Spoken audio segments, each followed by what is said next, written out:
I think that the time has come that everybody understands that this way of doing things is impossible and it's not sustainable, that also the industry understands that changes are needed and that they are ready to make their contribution to a better environment in the future.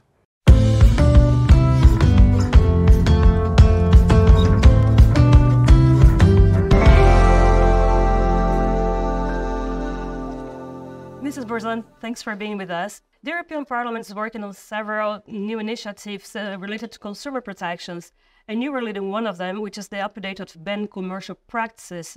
I know it's still in negotiation, but can you already tell us what Parliament wants to see included in this list? Well, I have to say that I'm quite proud of this work because I believe that in the end it will make a small revolution for consumers. First of all, let me say that we want to protect consumers, but also the industry which is responsible and progressive, I would say. We want to ban all practices or all claims that are not based on excellent environmental performance. Also, we want to ban claims based on offsetting because it's extremely misleading to consumers. We want to ban early obsolescence of products, and we want to be sure that products are repairable according to law. And why is this update necessary? You know, today in the market there are millions of different labels on the products and consumers notice them, but they are not sure if they could trust them.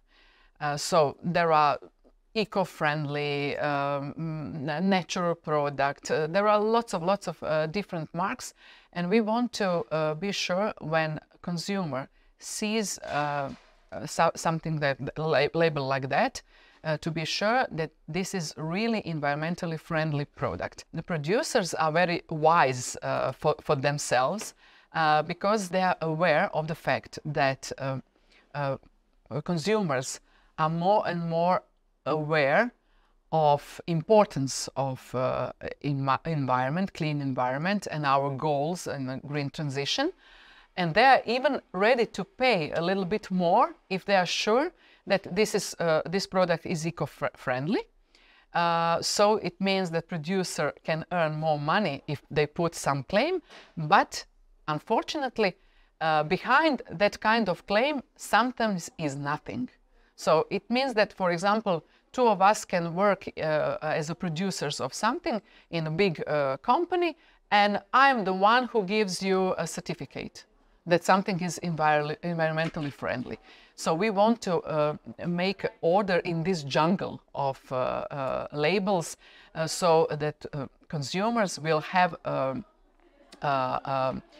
confidence that they buy something that is really eco-friendly and that they also have their share in green transition.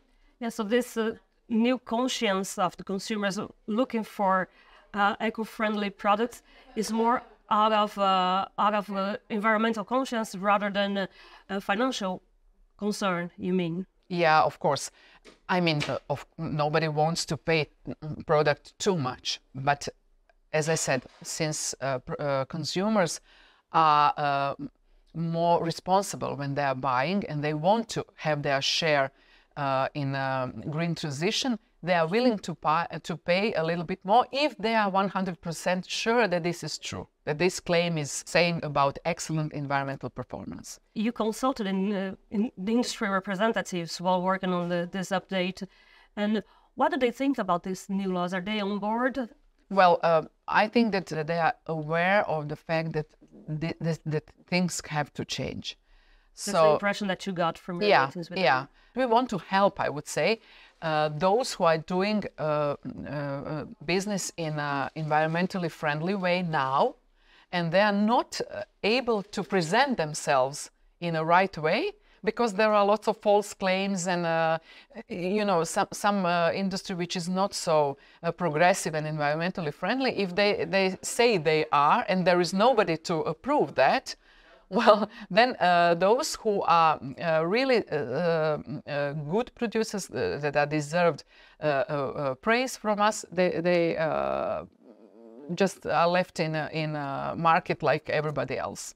And is this false claims a problem only on the grain sector, or do you also see that in products like food, false claims for like a product that has additional iron or which is gluten-free and it's not true? Yeah, this is totally another sector, and I would say that unfortunately there are lots of misleading claims, and when it comes to food, and this is also something that we should work on, because you know, sometimes or very often people buy special kind of food because of health reasons. Or because of prevention. So I would say that this is a double crime, because if somebody is already ill and takes something thinking that he's buying something what is good for his health, and it is not good, then it's really a double crime. So is there something foreseen to tackle this issue? Yeah. I was shadow rapporteur on a Farm to Fork report, and this is we will change 27 different laws in this term when it comes to food chain, to food production, and declarations and everything. So we are making order in this sector. This is also work in progress. Yeah. Looking back to the update of the list of banned commercial practices, does it go in the same direction as the right to repair legislation, which Parliament has been asking for years, and it's finally in the making? Yeah. Let's say that we have the same aim in these two files. We want to make possible refurbishment, to make possible that this way of doing things right now, like buying, using for a short period of time and throwing away, is behind us. And I would say that maybe we are with this going a little bit backwards, like we used to do things in 60s and 70s in the last century, which was much more responsible to the planet. Now, these products are affordable, and also spare parts are sometimes pricey, and consumers decide to buy a new product because, you know, if you, for example, call a service and they say the spare part is 60% of a whole product, you will start to think, well, maybe in a few months or a few weeks I will have a new problem with this product, and again new 60% of new product, and then people decide to buy totally new and discard this product, which could be maybe easily repaired. And why is it so expensive to repair a product, to fix something when it breaks down? Well, I don't want to be a promoter of conspiracy theories, but you know, it seems like it was a whole system that made us to buy new products. Producers even have, when you ask them why do they do this, they say because consumers always want a new design. I can understand that if we talk about, for example, women's shoes, but I'm not sure that anybody bought a washing machine because new design is on the market. So the system now works in a way that repair shops, the number of repair shops are declining every year. So in smaller cities across the European Union, sometimes it's impossible to find original spare parts. Also, now it's impossible to use other spare parts. You have to have original spare part if you want a service to repair your product. Then also, as we said, the price of spare parts is too high. So the whole system works. The consumer wants to buy, not want to buy, but is forced to buy. Yeah, forced to buy a new product because it's impossible to repair, even though more than 70% of consumers prefer to repair than to buy a new one. How can you make sure that the prices will go down as well? I think that the time has come that everybody understands that this way of doing things is impossible and it's not sustainable. If you look at the outcome of the votes in the parliament, so left and right, center, extreme left and right, almost all of us voted in the same way when we talk about this file, Empowering Consumers in Green Transition. So it means that we are all aware how important it is to change things in a way that we have affordable products and that we have we don't have to repair them, because after 2 or 3 years majority of products are broken down. When you think about guarantee, which expires after 2 years, I mean, this is surprise, surprise. After these 2 years, very often your appliance is dead. If industry is focused on production of spare parts, and if they see the possibility of income in that part, I think that we can all be satisfied, because industry will have their interest, of course consumers will have their interest, and the environment is going to be improved. When we think about this update on this regulation and the new right to repair, together with the common charter, all of this comes down to giving the consumers the opportunity to buy less at the end. I understand this is good for the environment, it's good for consumers' pockets as well, but it also has an impact on the industry.